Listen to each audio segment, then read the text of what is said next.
ازيكم حبايبي؟ عاملين ايه؟ يا رب تكونوا بخير. معلش قاعدين فترة غايبة عنكم، بس معلش ادينا رجعنا لبعض تاني. هنعمل مع بعض وصفة حلوة خالص، الناس كلها لازم تفطر بيها الصبح، اغلبية الناس لازم تفطر بيها. هنعمل مع بعض طريقة عمل تدميس الفول في البيت بطريقة سهلة خالص، وزي ما انتوا شايفين الفول مهري خالص خالص خالص، وشكل الطبق يفتح النفس. يلا بينا نشوف الطريقة عندنا ازاي. عندنا هنا ده نص كيلو من الفول. كل الفولة كده بيضة وحلوة وكبيرة. ما تجيبيش الفولة الغامقة، هاتي فولة تكون فاتحة حلوة، ودي فويلة عشان لو ما حدش يعرف شكلها او حاجة. دمست الفول، وعندنا الفول بعد ما نقناه، انا الصراحة بحب ابله في الدماسة. انت لو عايزة تبليه في حاجة غير الدماسة ممكن يكون بولة او اي حاجة بروحتك، بس انا ببله في الدماسة على طول. بعد ما انجيه حلو خالص احطه في الدماسة، وانزل عليه مية مغلية مغلية خالص، واسيبه يتبل 12 ساعة على الاقل خالص، يعني تسيبيه نص يوم. تمام. وغطيه واركنيه على جنب براحته. كل ما تسيبيه اللون بتاع الفول بينزل في المية، احنا عايزين اللون ده كله ينزل في المية. انا مرضتش اغير المية عشان تشوفوها. ماشي. بعد ما نصفره نغسلها حلو خالص مرة واتنين وتلاتة لغاية ما المية بصافية وحلوة. شايفين الفولة نفشت ازاي وبقت حلوة؟ بعد كده عندنا بقى الحاجات اللي بتخلي الفول بتاعنا طعمه حلو ولونه اصفر. العدس. هنحط كوباية عدس ونص كوباية فول مدشوش، عشان يخلي المية بتاعة العدس تقيلة وحلوة، المية بتاعة الفول تقيلة. ماشي. بعد ما نغسل العدس ونغسل الفول نحطهم على الفول. نغسل العدس حلو خالص عشان بينزل جير كتير. ماشي. حطينا وهنحط ملح عشان الفولة من جوه وبقلبها حاجة حلو. ما توديش تحطي ملح كتير، هما معلقتين صغيرين او 3 صغيرين. ده بيساعد الفولة من جوه بحاجة طعمها حاجة من جوه وطعمها حلو. وشوية عدس، يعني في حدود ربع كوباية خل، قصدي ربع كوباية خل. ماشي يا حبايبي. هنحط ربع كوباية، وهنعصر ليمونية كبيرة.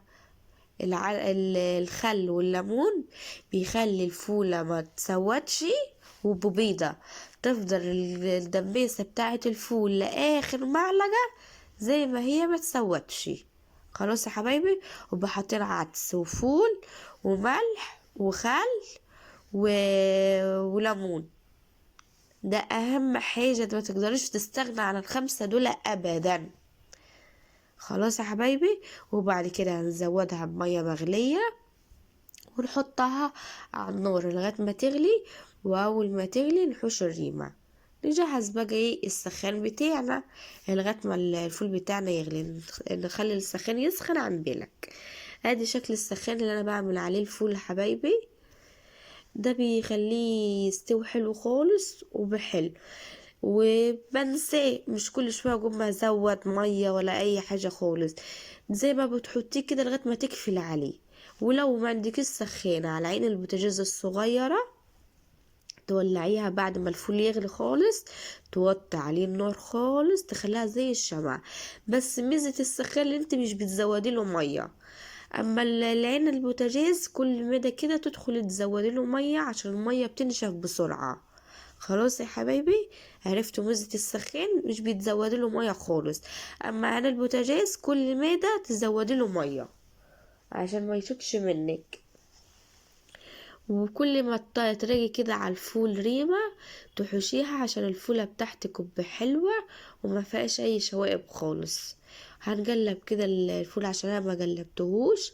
هنبقى حاطين عدس، كوباية عدس، نص كوباية فول مدشوش، ملح، 3 معالق ملح صغيرين، وربع كوباية خل وليمونة.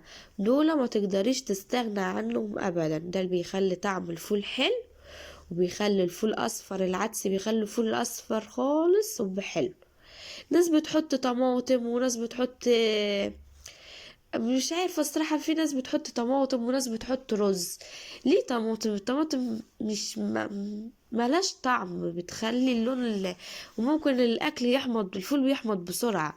أما كده استحالة يقعد بال15 يوم القدرة في التلاجة، الدماسة بتاعة الفول ما يحصلهاش أي حاجة خالص. جربيها وعلى ضمانتي عمرك ما هتغيرها أبدا، وهتعملها على طول في البيت، مش هتشتري الفول تاني من برا. بعد دي المعلقة دي بقى اللي بتخلي الفول عامل زي الهريسة، معلقة بيكنج باودر صغيرة. بس أول ما تحط البيكنج باودر بعد ما المية غلت، توطي النار خالص، وبعد كده تحط البيكنج باودر عشان ما يعملش فوران عندك على البوتاجاز والدنيا تتبهدل. يعني قبل ما تحط معلقة البيكنج باودر وطي النار. شايفين الفوران ده؟ ولو كنت معلية النار كان زمان البوتاجاز كله اتبهدل. مش المعلقة البيكنج باودر الصغيرة دي هي بقى اللي بتخلي الفول عامل زي الكريمة، وبطري خالص وعامل زي الملبن. خلاص، هنقلبه كده حلو وهنغطيه ونحطه بقى على السخان. بياخد من السخان، انا الصراحة بحطه من الساعة 1 أو 2 بالليل، بقفل عليه الصبح، يعني مع الساعة 7 الصبح.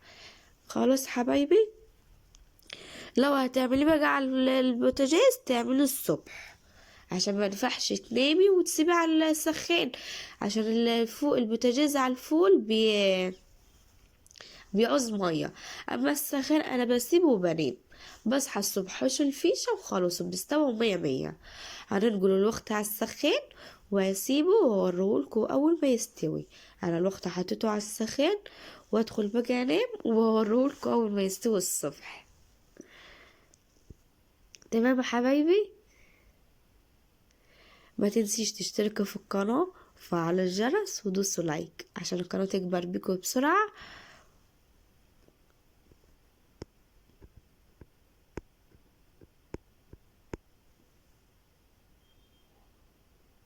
هنا اول ما استوى، بعد ما استوى حبايب قلبي، شايفين شكل الفول بقى اصفر ازاي من العدس؟ ميزة العدس بيخلي الفول اصفر، شايفينه حلو ازاي؟ والمية دي ما تخافيش هتتقل اول ما تبرد. شايفين الفول مهري ازاي؟ بيستوي خالص وحلو. شايفين شكل الفولة حلو ازاي؟ مستوية خالص خالص خالص خالص. هنشوفها مع بعض الوقت مستوية ازاي.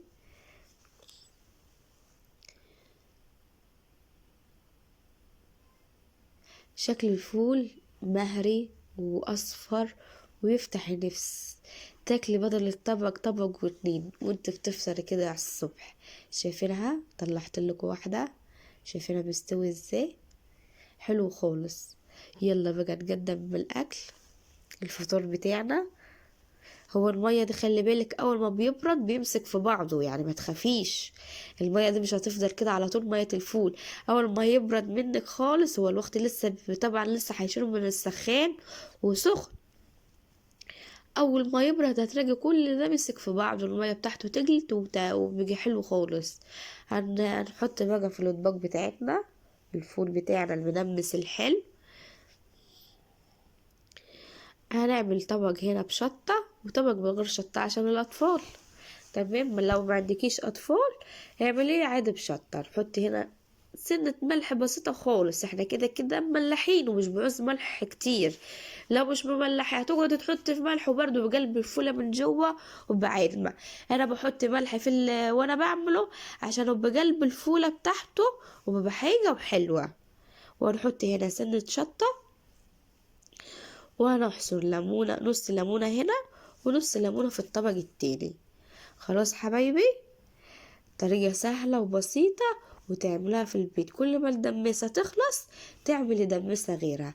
الناس كلها بتفطر بفول وطعمية، صح ولا غلط؟ وعلى طول نعمل الفول بتاعنا في البيت وبنضيفه حلو. وهنعمل، انت بتجيبي شوية قد كده صغننين، اقل حاجة بتجيبي ب10 جنيه فول او ب5 جنيه فول، يا طبعا بيكفيكي. اما نص كيلو الفول من بره ب12 جنيه، تجيبيه وتعمليه في البيت. قولي بيجيب 30، كل محل غير التاني، يعني اقل حاجة هتجيبه بنص كيلو هتاكلي منه مرة واتنين وتلاتة. تعملي في البيت وينفع خالص في رمضان. لازم في سحور رمضان تفطر بتاكلوا فول، لازم تعمل فول. طريقة سهلة وبسيطة. هنا قدمنا خلاص الأكل. شوية بصل بقى أخضر وشوية زيتون، وأكلة حلوة خالص خالص خالص.